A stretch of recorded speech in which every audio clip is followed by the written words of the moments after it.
Radiance gives me more of this. I'm out of control, about to blow, and I've been caught in the undertow. So toxic, but I can't get enough. You're firing me, yeah, you're firing me. You've got me hypnotized, push me out of myself. You've got me hypnotized.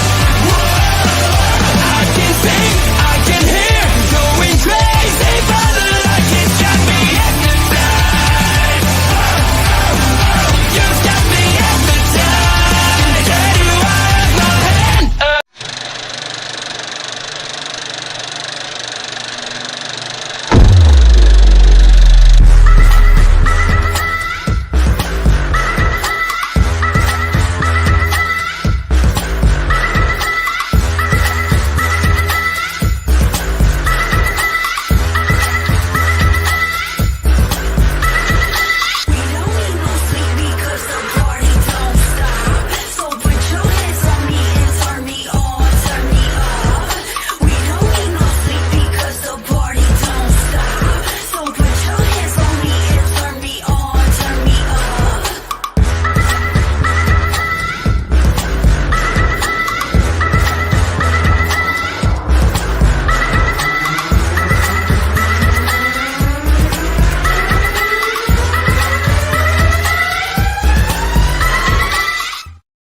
And boom, just like that, it's Thursday night. You knew what that means. It's party time with the Video Bros. I'm one half of that team. I'm Bobby Munson, and the man beside me, he's the man with the angelic voice. Come on, people, sing with me. Papa Smokes! Papa Smokes, happy Thursday. How are you doing, brother? Happy Thursday to you, Munson. I'm doing great. I'm here for Ring Respect Radio. We never miss a week. We never miss an episode. We're on quite a run here, Munson, and I'm loving it. We are on quite a run. I do have to give you a heads up, though. In 2 weeks from tonight, Papa Smokes, I am going to be out of town on the road, so there's no promises that I will be able to make that episode. I might have to give the old tag to Ed Fries there if he'll hang with you one more time here. Tag him in, bring him in as the guest host of that evening if you're good with that. Sounds good to me, man. And didn't Chaotic Wrestling just have another event? Maybe we could get more of that. Because just like the SPW, I'm kind of hooked now. I kind of like what they got going on, so I want to watch some more. No promises, but maybe me and Ed could do that. That'd be fun. Exactly. And you know what? I mean, even the narrative of tonight's show is about kind of our favorite indie moments or favorite indie stuff, especially the stuff we've been a part of. And speaking of being a part of the indie scene, you know, this guy, whether he's on the side of the fence with us or on the other side as a fan, he's a bro for life. It's Basser up in the house Thursday night with the boys. Basser, cheers to you. Thank you for joining the most random episode of Ring Respect Radio that we have done in a long time. Basser will join Papa. Well, I would have to teach one of you boys how to produce a show for the night. If I did that, I'd have to give out some credentials and producer. I mean, I could see if maybe we could get a party with you, the two of you and Ed together. Well, okay. Yeah. Maybe we could do that because then I could get Ed there. Either Ed or Andre. Andre might be available too. Andre is another option that can produce. So again, I'll talk to them, see what's up for the indie scene, and we can bring that right here to that Thursday night. And again, we'll see. I mean, I'll have my equipment with me. It's just a matter of how strong the internet connection is and where we are at the time when I'm on the road like that out of town. So I'll be a last minute decision whether or not I can make it, but I will try to make sure we've got somebody here with you, Papa Spokes. We got it. Yeah, we got it. No problem. Take the time you need, Munson. And let's just remind everybody, we're talking about in 2 weeks, but in 1 week, we have a significant episode coming out that I'm looking very much forward to. I've started some research. I'm going to do a whole bunch more, but you know we're going to take that trip through the territories next week, and I'm loving this. Yeah, and again, this one definitely going to be a different direction for us. We're not going with one of the bigger name territories this time. We're going for a little bit of a lesser known one so we can dig deep into something a few people might not know much about. So come and learn with the Video Bros 1 week from tonight. We still want you to grab your beers, have your fun, you know how it is. You know, Mr. Cannabis Kelly and his, take care of business. But yeah, Ambassador says, sign me up. I love Ed. Everyone loves Ed. How can you not? Yeah. Hell of a guy. But yeah, no, Papa Smokes. We're talking all about independent wrestling here tonight. Of course, you and I, anybody who hasn't seen the show before, if you're watching on replay, again, subscribe, notification bell, thumbs up the video, give us a comment in the comment section. If you don't know already, Papa Smokes and I work in the independent scene. We are behind the camera for Prairie Pro Wrestling, previously for High Impact Wrestling. We also are the commentary team that you hear every single week, every Saturday afternoon for new matches on Prairie Pro Wrestling. We were also the commentary team for Wildside TV that could still be found over on High Impact Wrestling's YouTube channel as well too. So the whole catalog of work that we have had in the independent scene so far, Papa Smokes, is available out there today. It has been around for quite some time. Doing the math on it, it's about 7-ish years just teetering around there that we've been involved. And speaking of Ed, there he is. Hey, troublemakers. Hey, Ed. Ed, we can chat afterwards or sometime soon, but in 2 weeks' time, I don't know that I'm going to be available for a Thursday. Wanted to see if you can set something up here to take over Ring Respect Radio with Papa Smokes and potentially Bass, or do maybe another chaotic episode, so to speak. Let me know. But yeah, Papa Smokes, I want to start by saying, like, your first experience behind the camera, I guess, came about in Prairie Pro Wrestling. But in terms of the commentary, it was much deeper than that, because we go back to that time when we decided to go ahead with Wildside TV. We filmed that Battle Royal and put that out that was the winner of that Battle Royal getting a shot at Cody Rhodes at the big HIW event that was coming up at the Sutherland Hall when Cody had just recently left the WWE, was starting to work the independents before the existence of AEW even happened. And we know that Michael Allen Richard Clark went on to win that, and we got that big match over at that big event. And crazy enough, as cool as that experience is, and I mean, that'll always hold a special place. I got to work the camera in a Cody Rhodes match. We got to call a Cody Rhodes match. The match of that night, surprisingly, actually, for me, was a match between Jeff Tyler and El Assassino. Oh, yeah, I like your pick, Munson. And when I was thinking about this topic, my mind, of course, went back to that special night known as Battle Arts in the larger venue than what that company and our company normally use. So really had all the wrestling fans in this Saskatoon area. Some people drove from 2 hours out, 3 hours out, and more, because, as you said, Cody Rhodes had already left WWE, but the buzz for AEW was already well underway. They were probably a little less than a year to starting, but everybody knew Cody was starting a company with the Young Bucks and Kenny Omega. And if you're someone that likes that sort of thing, I guess you're going to like that. And it had a huge buzz going. And yeah, that evening was packed. It was fun. You and I were still quite new to the commentary game at that point. So there was, of course, a lot of nervousness and everything. That was for sure the most I've ever prepped for a show. I think I had 5 pages of notes for Michael Allen Richard Clark versus Cody Rhodes, and I had even more than that for the match you're talking about, El Assassino versus Jeff Tyler, because we had been watching that feud go on for years and years and years, not constantly, but those two never liked each other, were always rivals, and you had the feeling it was going to be the big and final match in that series, of which they had both traded victories. And it was for, of course, the provincial title at that time, the big title in High Impact Wrestling. So, man, this match had all kinds of story, all kinds of build-up.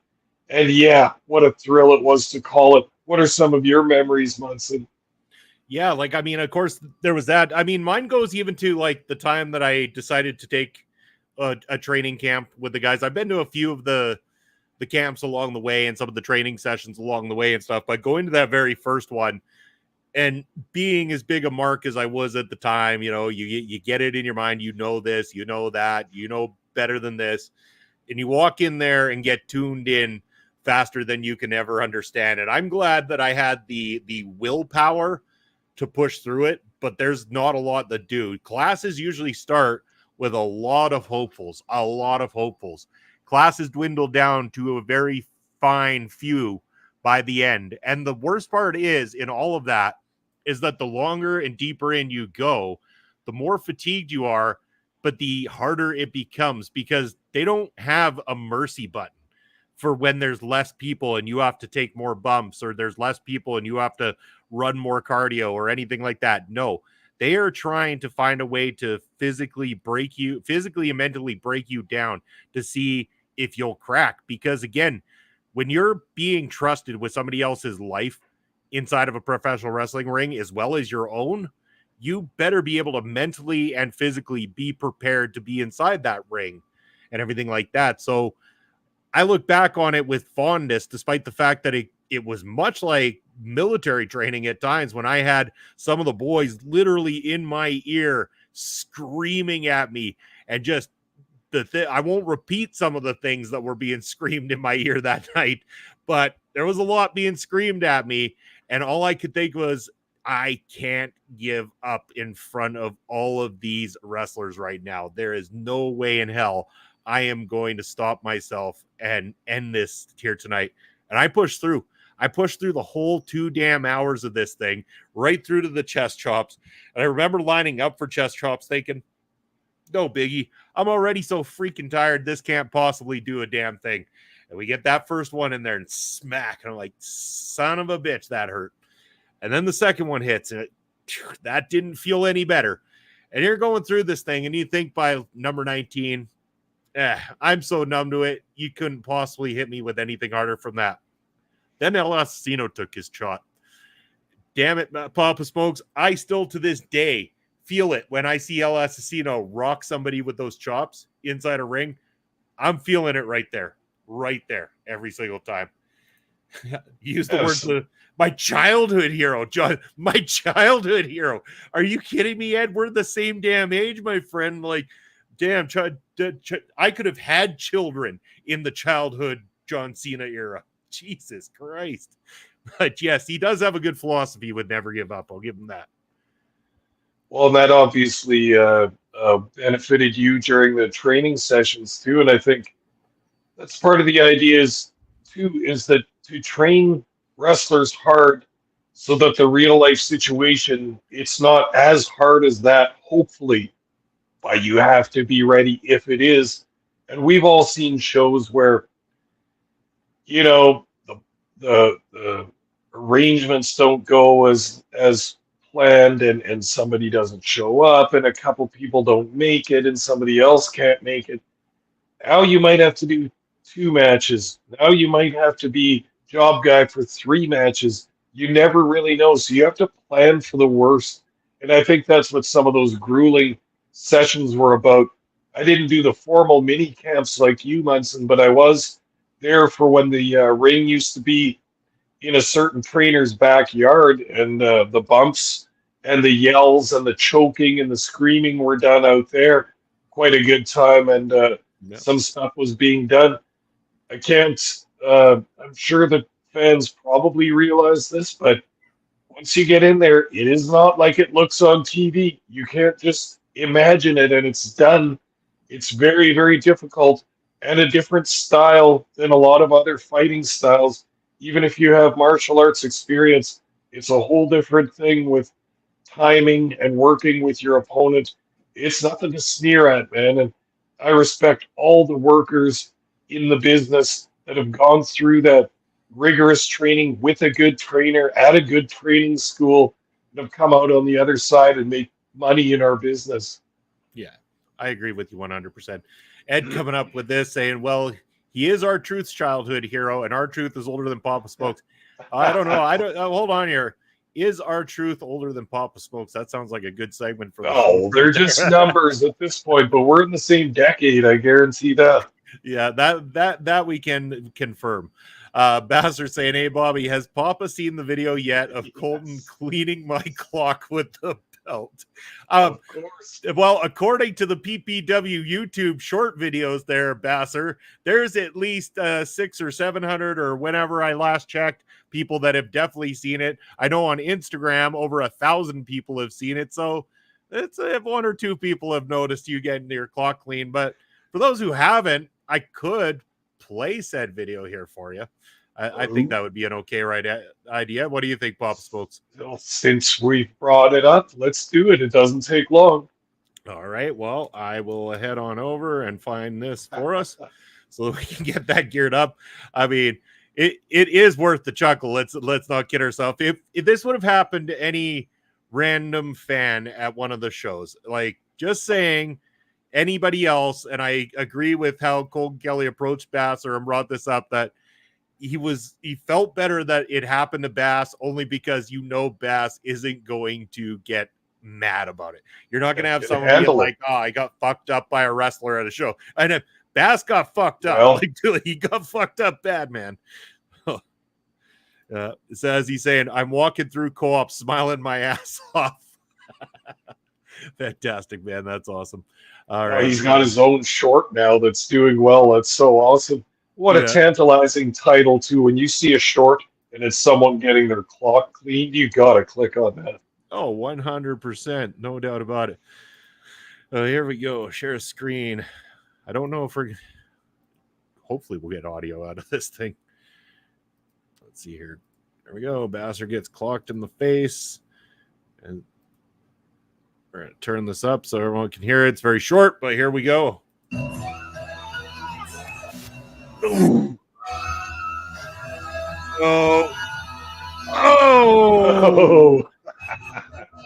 In the face! In the face! Oh, man, I love that video. Yeah. Oh, Basser is now going to be the target of getting blasted by all the heels at PPW. Bass has now taken the two best injuries of any fan in Saskatoon wrestling that I know of. Anyway, from having the nose situation to the big bruise on his leg, and then allowing me that chest chop in the parking lot that was followed up by the drunken cowgirl that slapped him almost a little below the belt that night. Bass is taking a beating here for PPW. Tremendous. Yes, it is tremendous. It is funny. Bass can handle it. I have all faith in him. Yep. In that very matchup, in fact, too, that's not the only person to get in the face with the belt. In fact, Sheiky hits Crash Crimson in the face twice, busted Crash open. But man, Basser got busted the hard way that goddamn night. Wow. Yeah, and he also wasn't the only fan to get some physicality from a wrestler that night, too. I'm not even going to go into too much detail about that for various reasons, but wow. And it's all... Oh, sorry. Don't puff up on a big heel when you're in the crowd and expect him to walk away, because it looks bad if he walks away. Just a little note to you fans. You might think it's funny. You might want a little bit of the spotlight, but watch out. Some of those guys will not walk away with you hurling abuse at them and thinking you're going to get away with it. No, exactly. And the moment you're talking about, everyone's going to be able to see when the match comes out.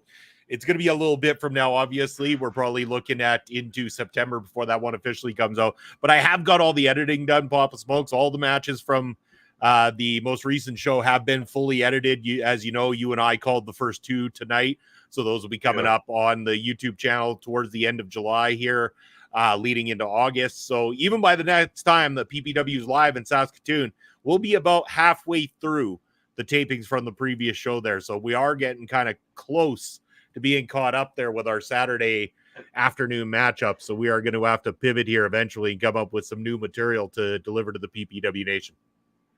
And if anyone's curious about the incident we're talking about, what it actually looked like is you might have seen that clip from the 80s of a fan getting in Kamala's face, and Kamala's reaction to that, which caused various large lawsuits, and I'm sure he got in trouble from Vince with that, but that fan never considered doing that again. No, no, don't tangle with the boys unless you want to find out, because you'll find out the hard way. And yeah, and poor Bass finds out the hard way without even having to be in the face. Like, he's not even the bad guy out there. He's not the one hurling shit. He's the one having fun and making He loves Colton. He was cheering Colton. Yeah. Yeah. Oh, so here, and I will say it too, to anybody who's curious, the reason that happened is we had some really shitty mats because we couldn't get our regular mats there that evening. We had some really shitty soft mats the boys weren't used to. They were easy to trip on, very difficult to walk across. So it wasn't the only time we had an incident where somebody tripped up that night. Reed Matthews did as well too. There was no avoiding it. It was just not the greatest to work on to begin with. I was struggling even, with where I was at there kind of thing, with moving around with the camera and stuff like that, trying to navigate those things. I think I was going to try to give Colton, or try to hug Colton. I'm not sure. You looked like you were hanging right over the rail, just dangling right over, and just boof, and that title right up in the bridge of the nose. Now I'm starting to think it might have been deliberate. Colton's like, no hugs, man. Colton didn't want to hug. He was in a crusty mood already before the match even started. Like, fuck. Yeah. Oh, not happening. Maybe it's the Colton heel turn. Oh, we're not going to talk about that. Holy shit. Oh, man. Pop Smokes. Speaking of like our favorite independent moments too, I want to go back because this was kind of brought up recently in my memory, because I believe it was Curtis Anderson, who's been a PPW supporter for quite a few years.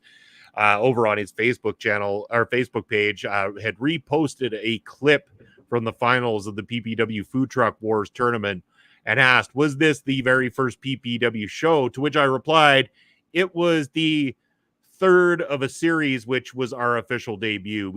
That was the Saturday night event on that particular one that he was posting, but we had done Thursday and Friday as well too. The Food Truck Wars had hired Prairie Pro Wrestling before we even made our official Saskatoon indoor debut to do 3 outdoor showings that were free of charge to anybody come. So we had some massive crowds there that were checking out PPW before we even officially started selling tickets for the very first time. Man, what an experience to be able to do that in such a large area, large crowd.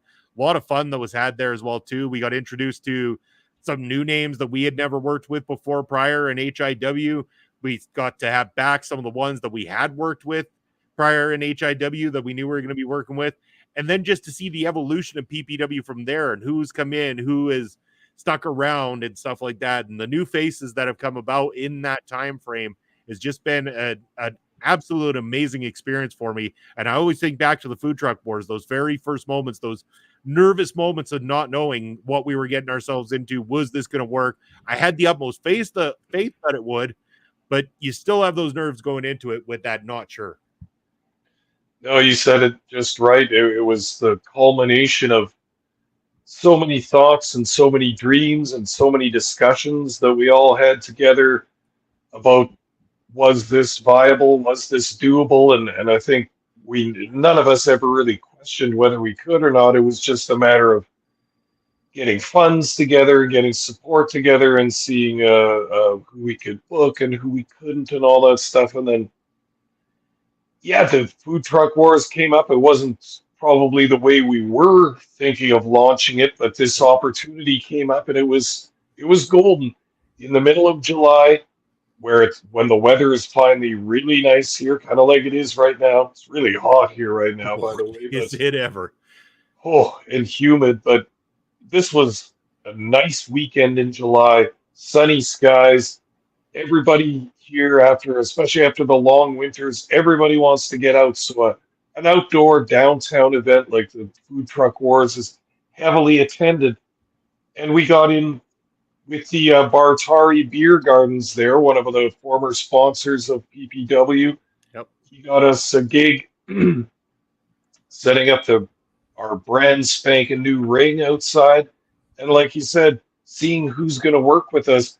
It had been pretty much a full year since High Impact Wrestling had stopped running shows, and the audience was starving for local indie wrestling product. they wanted to see their favorites as well. But as we discovered, we were to work with some new people and some old favorites as well. And that'll always be a special weekend to me too. Munson, I'm sure you've looked at. There's that nice picture of all the workers standing in front of the ring, just perfect historical document of who was there and who wasn't. And then don't forget, we also have a nice picture of you and I in Bartari afterwards, having a beer.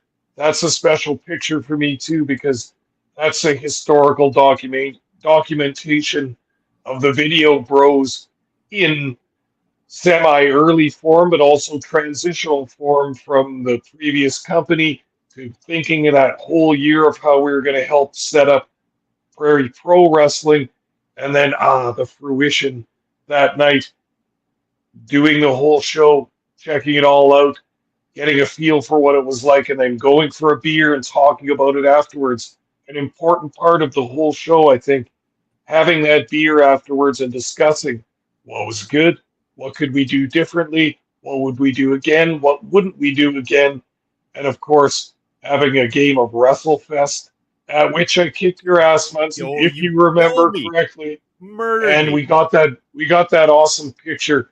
We should post that since we've talked about it, because it's quite a nice picture with the lights in the background and everything. Yeah, that'll always be one of my big memories. Actually, you know what? While we're talking about it, I'm actually going to go and try to look that up here, Papa Smokes. I'm sure that's got to be on my X account here at some point in time. I'm sure it won't be too hard to navigate, but as we're talking about it, yeah, it was a magical moment because we went there after the Saturday. So we had done all 3 shows at this point in time. We had the local news was down there to do it. They did an interview with Mitch Danger Zone Clark, who made his debut there in Saskatoon, originally from Saskatoon. Now had been operating out of Edmonton, but he is a UFC guy turned professional wrestler. Came down. We didn't know anything about him coming in. Hell of a dude. Man, he's moved on to some big stuff. I don't know if you've noticed that Mitch Clark now a part of a commentary team that actually calling MMA fights. Yep.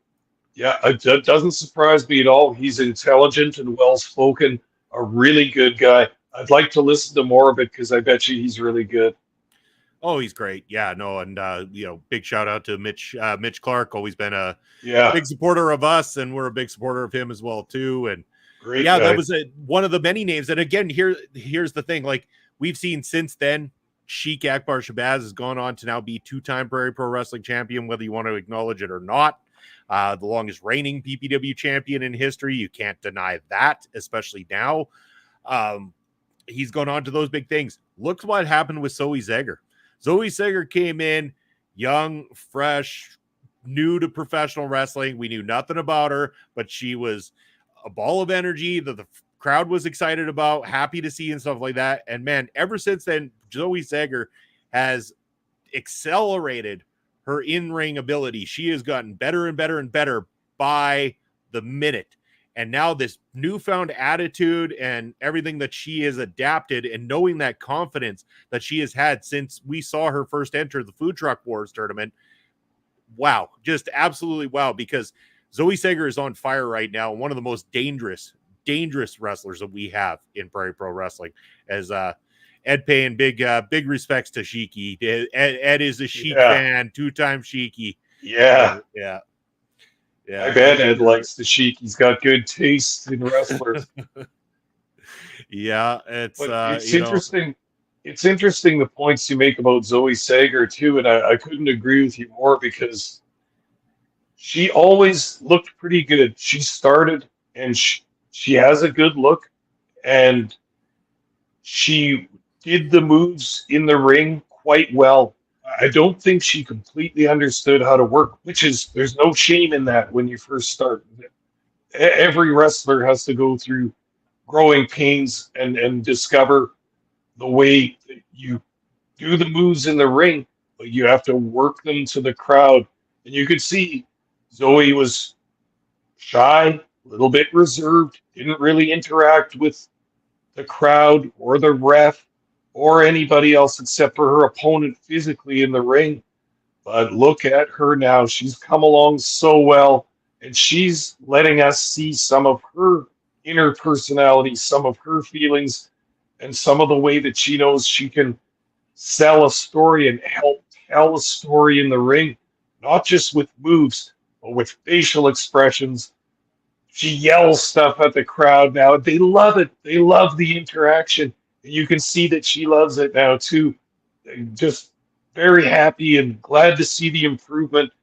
And you must maybe feel a little bit like I do, Munson, when you see Zoe Sager working for big companies in Vancouver, getting dark matches on AEW's TV, and all the accomplishments she's done. We used to watch her when she was first starting, right? Like it makes me feel a little bit of pride. Not that I helped her in any way, or not trying to make it sound like that, but someone you saw at the very beginning and then have watched get better and better, start to realize their dreams. It's awesome. It's a great feeling. 100% it is.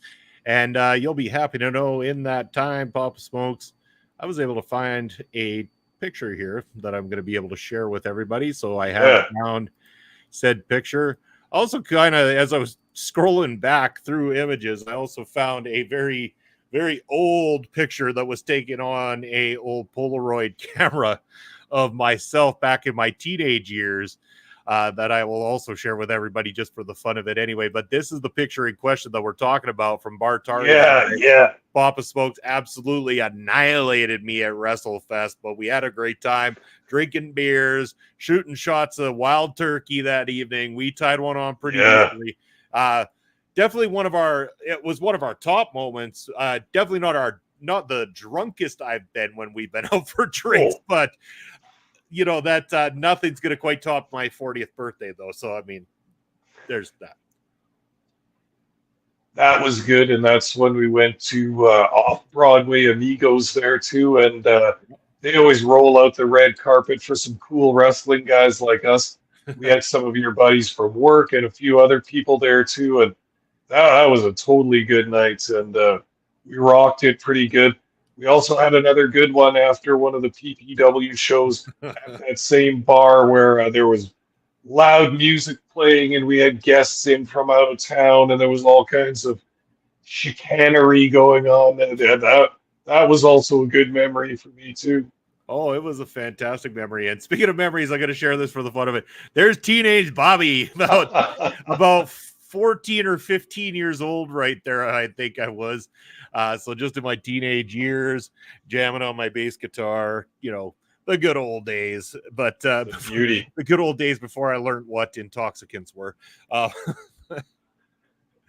Oh man, but yeah, no, it's fun to look back on some of that stuff and even to relive the memories of what brought us to where we are with what we do. And you know, we talked so heavily about the moment when Sheik finally lost the belt and Colton Kelly got it. Now magical. That was like one of our top moments in our professional wrestling careers.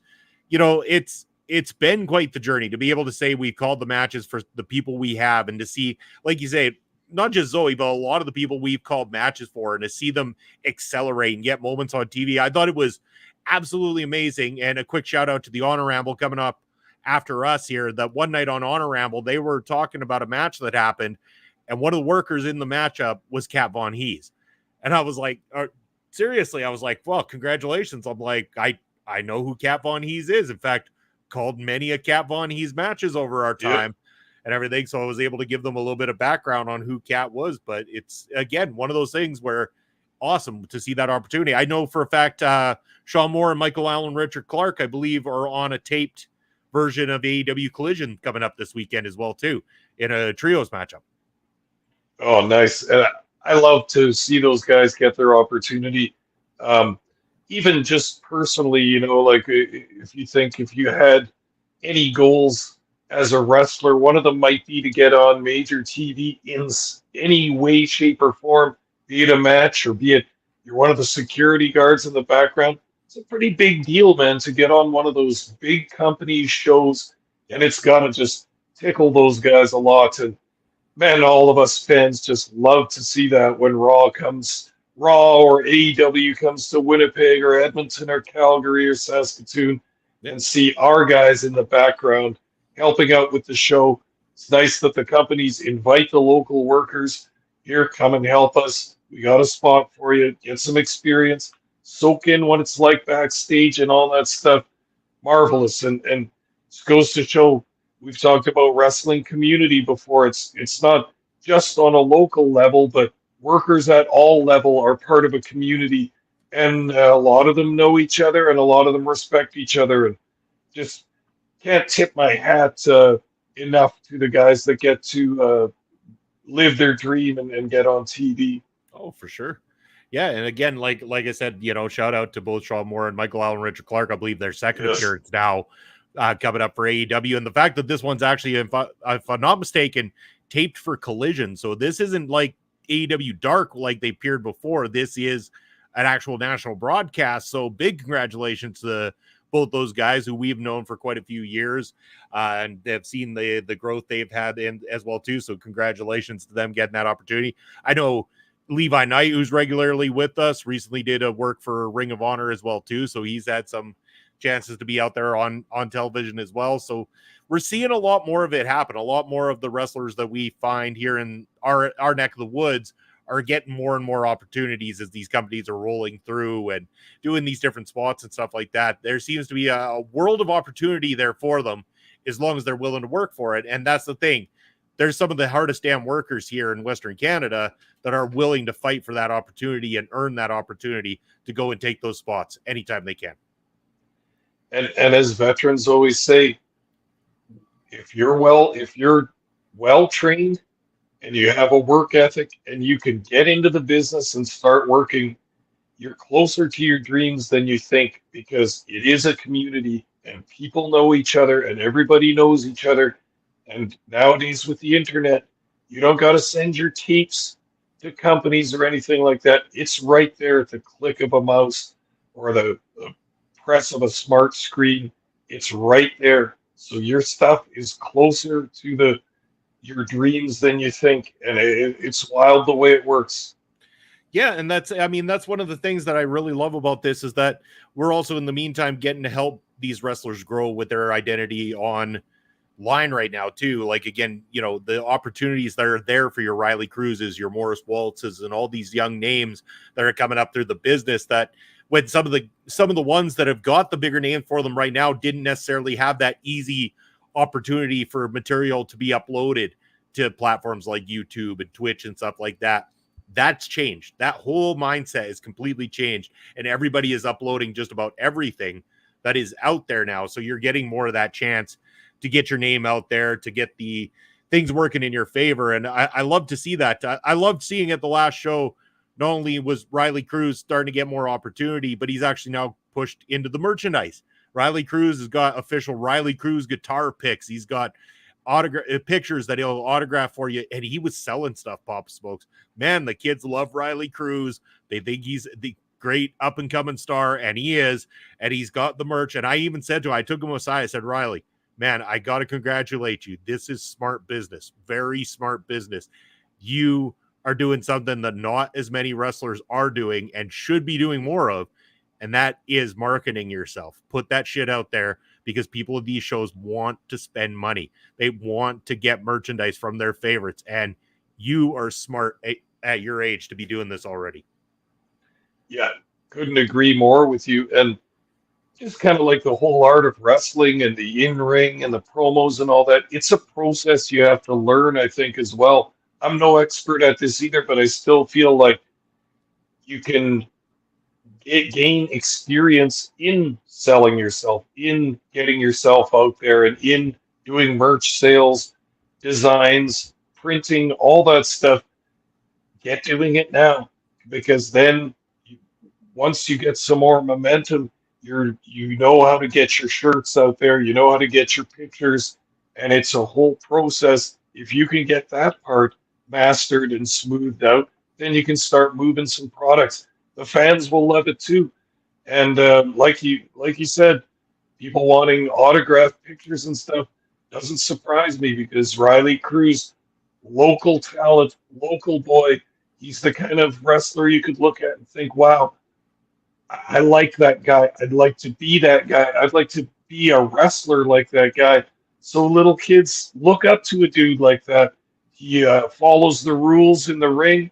He's not a he's not a jerk. He's not a guy that's going to cheat someone out of a victory or anything like that. He plays by the rules and he succeeds by his skill in the wrestling ring. That's something for kids to look up to, and I'm not surprised by his popularity in Saskatoon. Yeah. And I love the fact that he went with the guitar picks. I think that is such a great, perfect, gimmicky merchandise item to be selling, and such an easy item to sell too, because you're not asking Yeah, 25, 30, 40 bucks for a t-shirt. You're talking about a set of guitar picks for like $5. And man, I'm sure he's making decent amount on it, and so he should be, but they're Riley Cruz branded guitar picks for the young ones or whoever. I mean, shit, you're a guitar player and you like Riley Cruz, you might just pick one up anyway. Like I thought, hey, I had cash in my pocket, I might have just grabbed myself some Riley Cruz guitar picks myself even. absolutely. And if you like Riley Cruz, you probably like that headbanging, thrashing, heavy metal music Yeah. like Riley Cruz, just like Munson likes, just like I like coming out to some good thrashing metal. You need the guitar picks. It's perfect for him. If you could only play guitar with those as good as Riley Cruz swings that crazy hair around, boy, he makes a real impression when he gets in there. I still remember his first entrance months, and I didn't know him really yet, or I didn't know what he was going to be like in the ring. All of a sudden, Metallica's Ride the Lightning starts blasting at high volume. I film his entrance. He sprints by me, practically knocks me out of the way. He's on the ring steps, smashing them and banging his head so hard that I was like, my God, this is awesome. And just that's that enthusiasm and that youthful energy that he brings. Tying it with heavy metal is just absolutely perfect. And all the people in the crowd love that. Headbanger or not, you can't deny the energy it brings.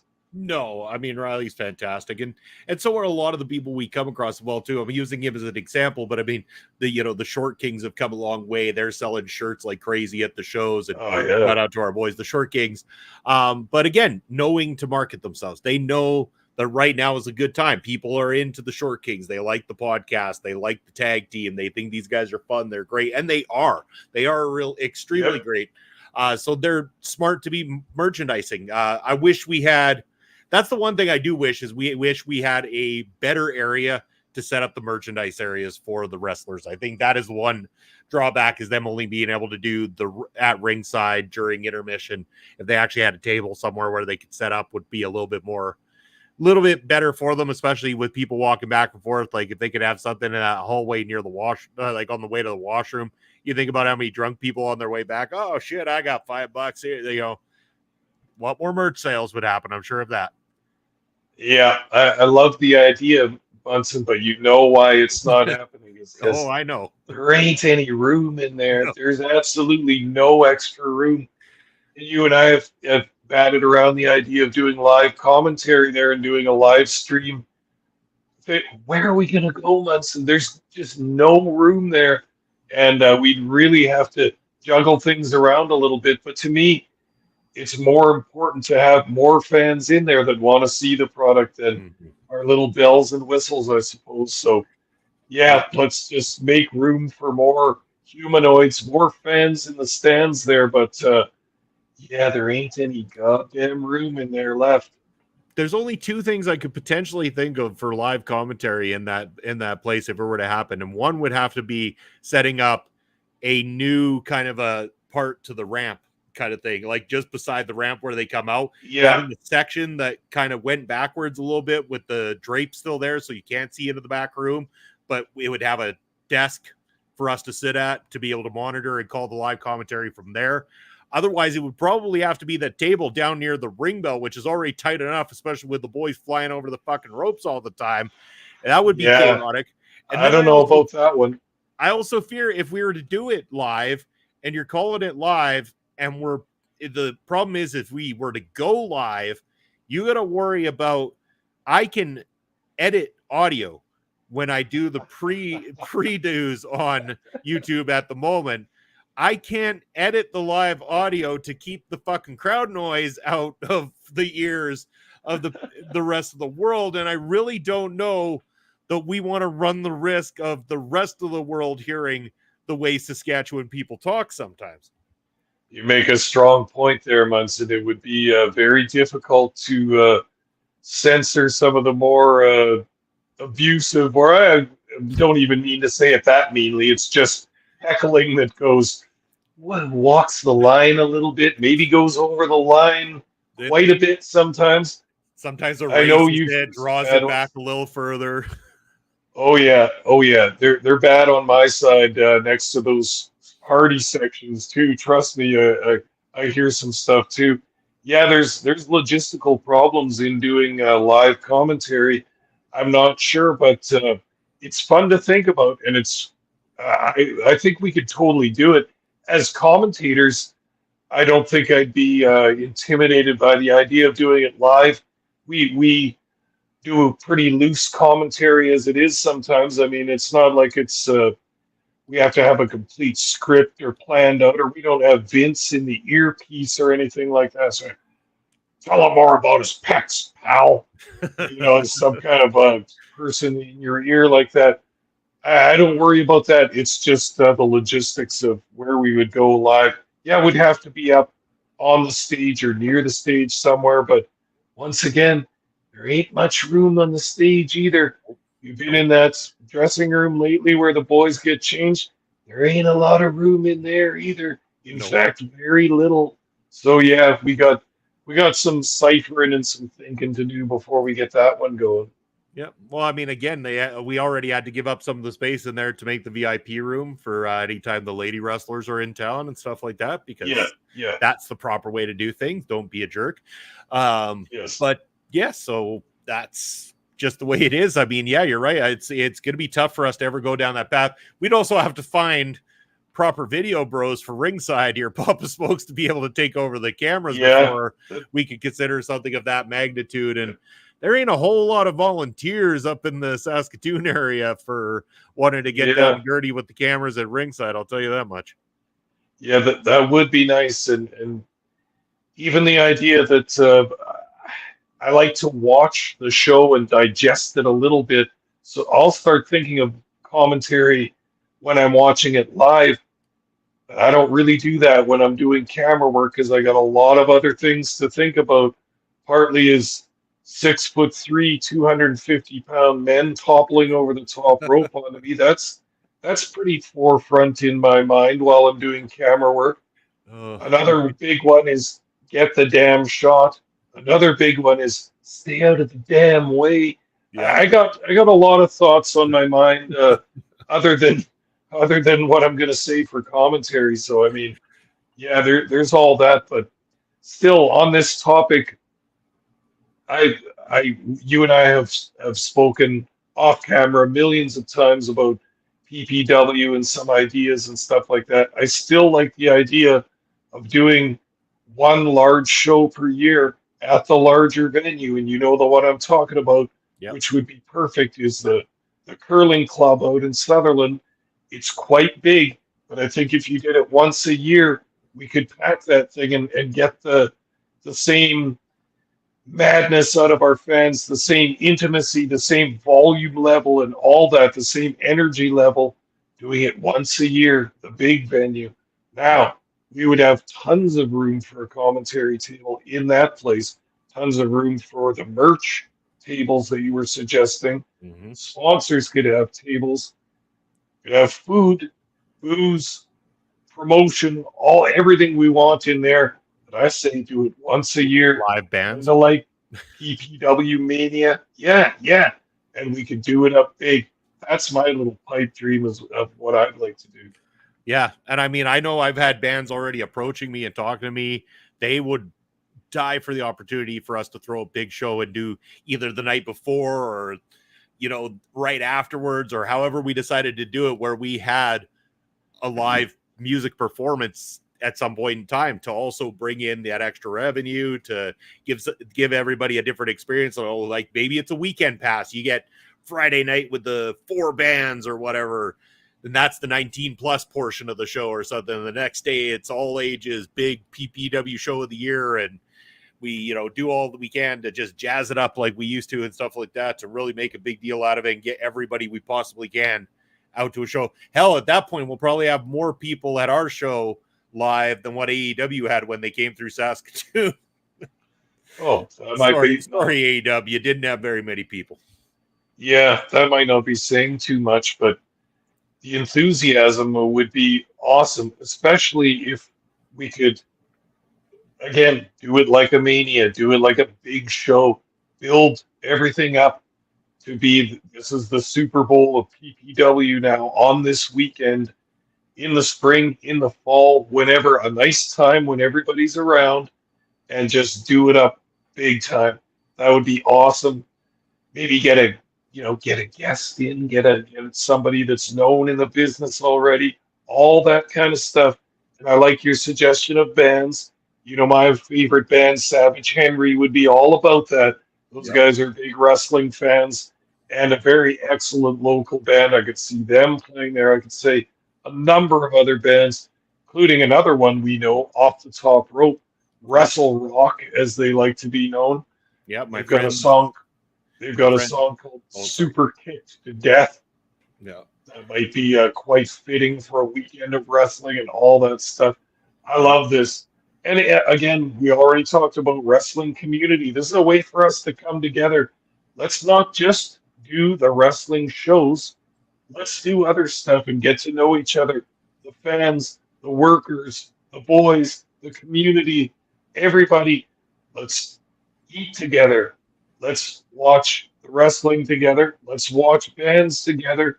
Let's have fun and interact on different levels too, because I love the people I've met through PPW, from the super fan to Boris McGuigan to NJ to all the favorite fans that I always see there. Let's do some stuff together. Let's make memories and have fun together.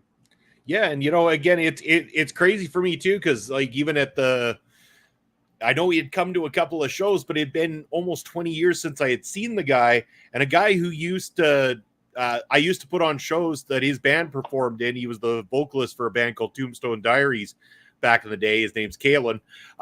For a little while, he was actually drumming in a band that I was a part of called the Zenith Ablation. We did a couple of shows together before we kind of called it a day. But, I had known this guy for a little while back then.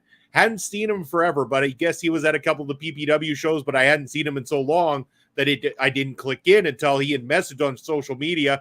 We got to chatting back and forth.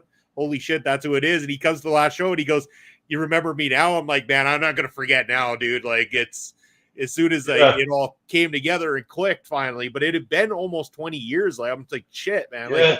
Like, it was 2005, 2006-ish when I last was doing work with this guy. But amazing artist too. Like, he does a lot of good work too. He kind of does his style now is doing kind of, if anybody's familiar with the soundtrack or background music for the show Stranger Things, he kind of does that type of 80s synth, kind of dark 80s synth pop type music and everything. Very creative. I enjoy it. Even though I like my heavy stuff, I really do appreciate some stuff like that as well too. And I really enjoy his work. Very neat, very neat. But that speaks to that community feeling we have, running into people you haven't seen in 20 years. What is it that brings us together? A love of wrestling. I want to come and see the matches. Munson's working at the matches. Yeah, I know that guy. And now you end up chatting, rekindling a friendship from the past, talking about some stuff, and maybe that's getting the ideas going. Yeah. Just like us meeting NJ and me meeting Basser and all the cool guys that come to wrestling, and Boris and the creative minds and the people that don't just want to consume the product. They want to help. They want to joke around with the guys. They want to make videos and have some fun. And it's all part of coloring up what PPW is, just adding that flavor, adding that local flavor that the fans and the watchers and the people can inject into the product. And I mean, you have to think it's that way too, Munson. Is part of the fun of going to the show is the crowd. Like, the crowd is one of the characters in the whole show. Absolutely. because they have a voice. They let it be heard. They have moods. They have feelings. They have alliances. They have people they don't like.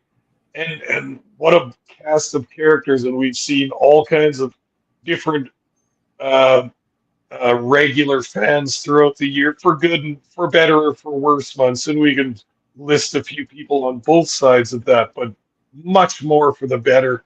And I love halftime, as I like to call it, or the intermission at wrestling, because get to just make the rounds a little bit, just go around and say hi, lots of handshakes, lots of cheers, lots of good feelings, and it's awesome. One of the best parts is interacting with the PPW Nation by a Yeah. long shot.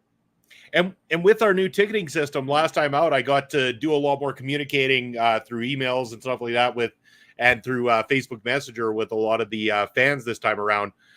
So I got to know names to faces that I didn't necessarily know who had been regulars at the show. Now I can put those names to those faces and recognize it. And it was cool too, because at the door when I'm doing the scanning and stuff like that, and people are like, oh, so you're the one I've been communicating with through Messenger, or you're the one I've been communicating through email with. Like, yeah, that's been me the whole time and everything. And or some people been communicating back and forth. There's been times when there's been people who didn't know they had been communicating with me back and forth for a while on social media through Prairie Pro Wrestling, and then all of a sudden they find out, and oh, that's you who I've been talking to this whole time. They're like, we weren't sure, and I'm like, yeah, I'm not going to come out every time. It's Bobby Munson. Like, it's you got a PPW question, I'm going to answer your PPW question. You should get one of those name tags, Munson, that says, hello, my name is, and then you just write Munson. Hello, my name is Munson. I like it. Can I have a Primus type theme song that goes along with that too? Instead of my name is Mud and my name is Munson.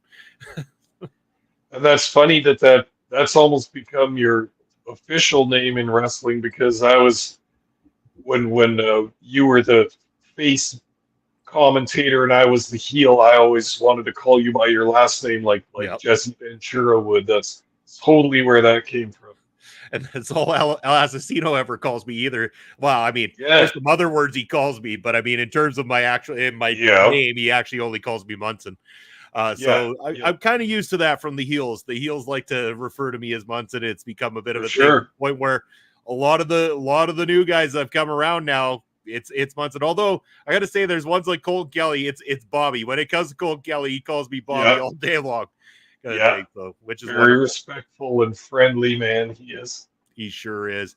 But we could go on probably for hours about this Papa Spokes, and I'm sure this ended up being a lot more fun than I even thought it was going to be, because we didn't know what we were going to do. This was kind of a last minute decision, and this was a great episode. I really enjoyed myself tonight.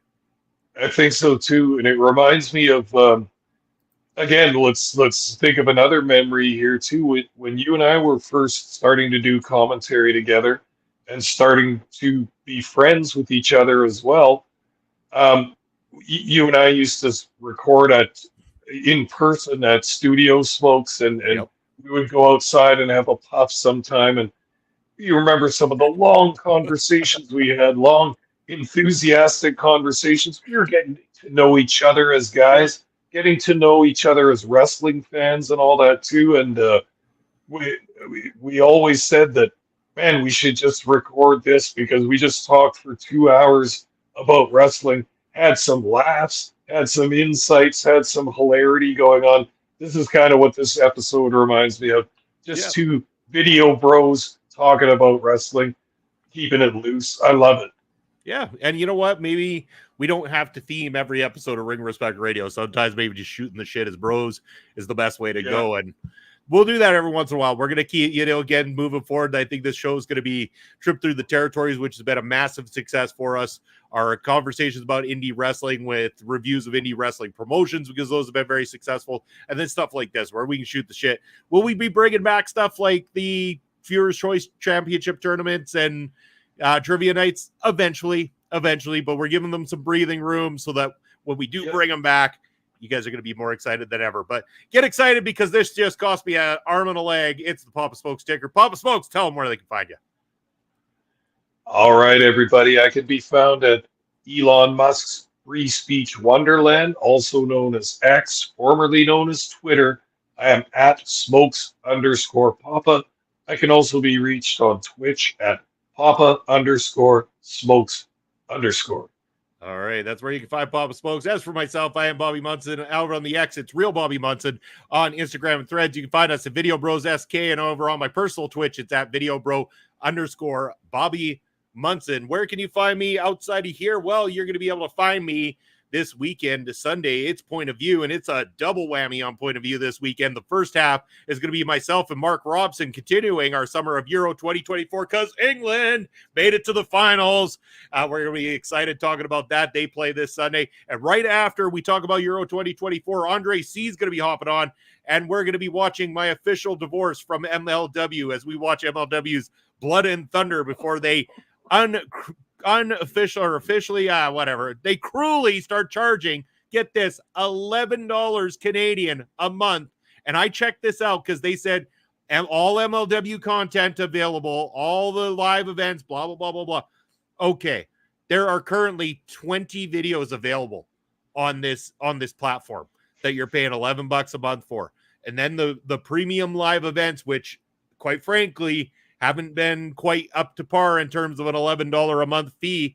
And then, okay, the pre-tapes kind of ticked me off on this one too, because there's better matches on pre-tapes than on the main card. Once again, just something that I'm really kind of getting a little tired of. So this will be my official goodbye for now to MLW, because I'm not going to be investing that kind of money per month on something that, in my opinion, needs to get better. If I'm going to pay that kind of money per month, and a lot less actually, I'm going to go get the Impact Wrestling monthly package that you can get there, because I'm telling you, they're putting on a lot better show right now than what MLW is.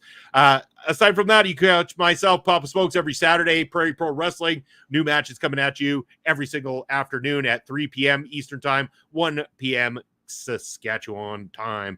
And you are watching us right here on OLE Podcast. OLE Podcast over on the X, Instagram, and Threads. OLE Podcast as well. And then YouTube and Twitch are at our local establishment. Make sure if you're watching on replay, subscribe to the channel, hit the notification bell, and comment. Give us a thumbs up. It helps with that damn algorithm, and it gets us straight to the top. Stay tuned, because coming up right now, we've got Auntie Collins and Kyle Sparks bringing you all the best in Ring of Honor with the Honor Ramble. That's going to be it for myself, Bob Smokes. We'll see you next Thursday. Take care, everybody.